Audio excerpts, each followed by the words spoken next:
Hey guys, and welcome to Section 6, Chapter 8 of the Pre-Algebra program entitled Slope-Intercept Form. And in this section, we're going to use a particular form of linear functions called y equals mx plus b. And this form allows us to do a lot of things with functions, but most notably, it helps us to graph them. So we have talked about what the letter M looks like before. Last section we talked about how M typically is used to denote slope. So you can notice here in our formula that I see M right before the X. So M is a number that's always accompanied in the X term. So that's important to note. And then we see B for the first time, and B for us stands for the y-intercept.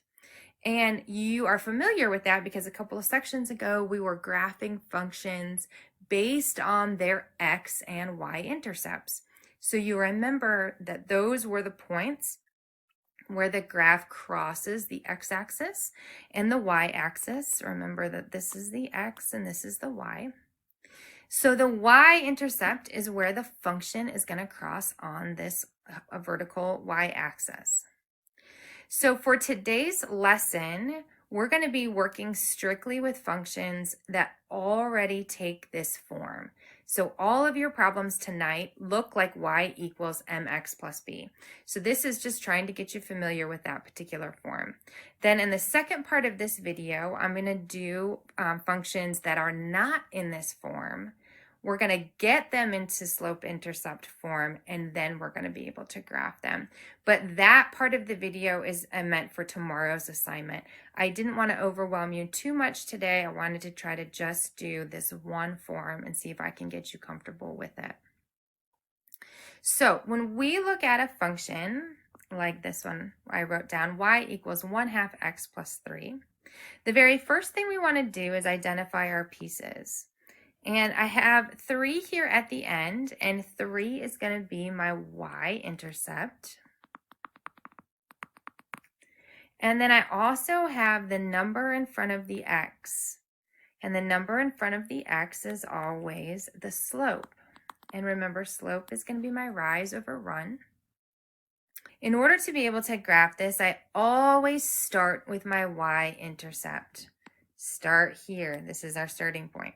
So this is where the function crosses the y. So I'm going to count up 1, 2, 3. You can see my point right there. That's my starting point. From this point, now I'm going to do my rise over run. My rise is 1. Remember, the 1/2 equals rise over run. So I'm going to rise 1 and run 2. Rise 1 and run 2. So my function is going to look something like this. Mind you, my slope is positive, so it should be going up in a northeasterly direction, which means we should have run to the right when we were graphing this, and we did.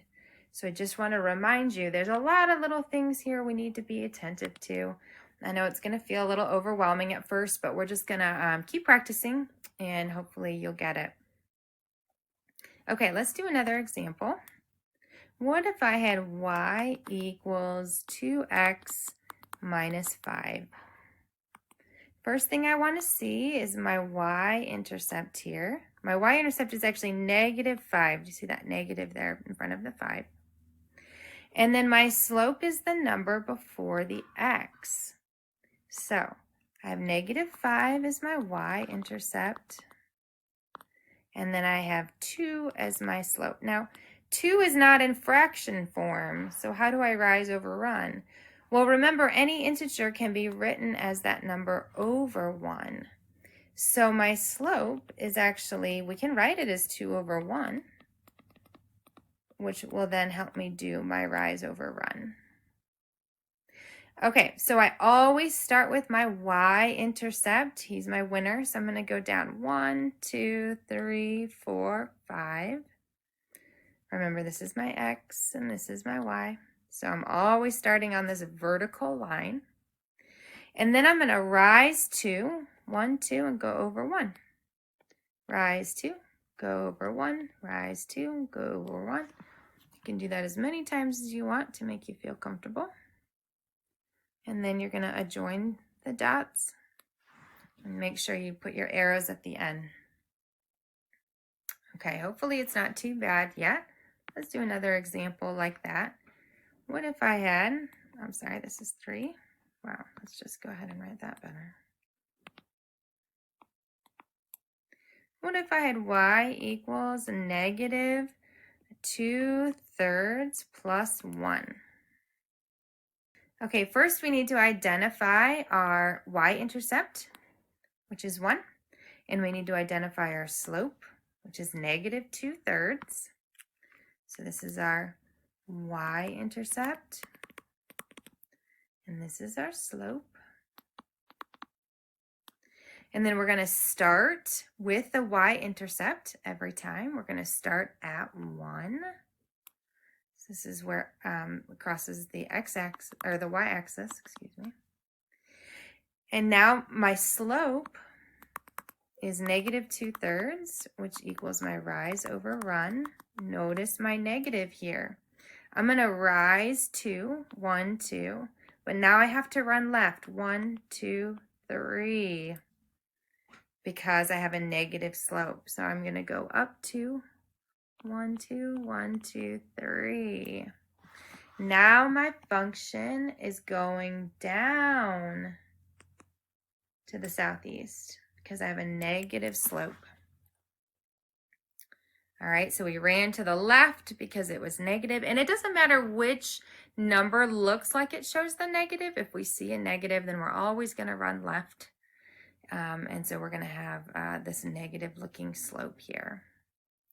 Okay, then tomorrow we're going to change it up for you guys. You're going to love it. And we're going to have a couple of problems that look like this. X minus 3y equals 9. But this doesn't look like y equals mx plus b. I have to solve this for y. So now we're going to utilize this skill where we were able to solve multi-step equations, and we're going to solve this function for y, and then we're going to be able to graph it. So we're going to follow the same procedures like we had solving multi-step equations, and the first thing that I'm going to do is I'm going to move the x to the other side of the function. I'm sorry, to move to the other side of the equation. And my x's will cancel, and I'll bring down my negative 3y. Now, 9 and x are different terms. They're not the same. So I cannot combine them. I can write them either as 9 minus x, or I want you to see for our purposes that I could write negative x plus 9. That will help us keep it in the form that we need it to. And then I'm not done. Y is still not by itself. It's attached to this negative 3, and it's attached by multiplication. So I have to divide every term by negative 3. And now I'm going to be able to isolate y. So now I have a negative 1x divided by negative 3, which is going to give me a positive 1/3 x. And then 9 divided by negative 3 gives me negative 3. So this is going to utilize so much of what we studied in this course, which is fun. That's one of the fun things about math, is that we build a foundation and then we're able to utilize those skills to do more fun things. I know you all are having so much fun, right? Okay. Now we have it in y equals mx plus b form. So now we can identify our y-intercept here and our slope and be able to graph this thing. So this is our y-intercept here, and this is our slope. All right, so I'm going to graph the y-intercept first. I'm going to go down 3 on my y-axis, and now my slope is 1 rise, and then 3 is my run. So I'm going to go up 1 and over 3. up 1 and over 3. And that's enough, I think, to make our little line. And there we are. All right, let's do another problem like that. Let's do, sorry, my thing got all screwed up. Let's do y equals, I'm sorry, Lord have mercy. Let's do x minus y equals -4.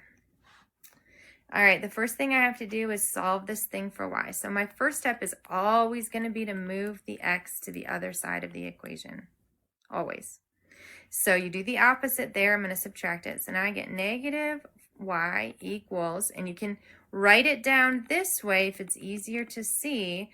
But remember, in order for it to look like y equals mx plus b, I want to write that x term first. And we need to make sure that we're carrying the signs with us. So you can switch places of the terms as long as you bring the sign that was in front of it along with it. So I'm going to keep that -x over here, and I'm going to keep -4 over there. But now I don't have y, I have -y. So I'm going to have to multiply by -1 to every term so that I can get y equals, and then I'm going to have a negative, I don't know why that's there. -1 times -x is going to give me a positive x. -x times -4 is going to give me a positive 4. And now I have a function that looks like y equals mx plus b. All right, now we're ready to roll. We can see our y-intercept here is 4. And wait a second, there's no number there in front of the x. What do we do when there's no number in front of the x? Well, we assume that it's 1. And every integer can be written as that integer over 1. So our rise over run here is simply 1 over 1. So now we can graph the the y-intercept first, which is 4. 1, 2, 3, 4. Always the y-intercept first. And then I'm going to rise 1 and run 1. Rise 1 and run 1. Rise 1 and run 1. It's kind of hard to say that really quickly. And now you have your function here. So I know this is kind of a lot. It's okay, take your time. Today, like I said, you're going to be utilizing everything is already in y equals mx plus b form. Tomorrow, you're going to work on solving those equations first and then graphing them, and we're going to spend several days. So if you feel like it's a little bit muddled, take your time and go back through the video.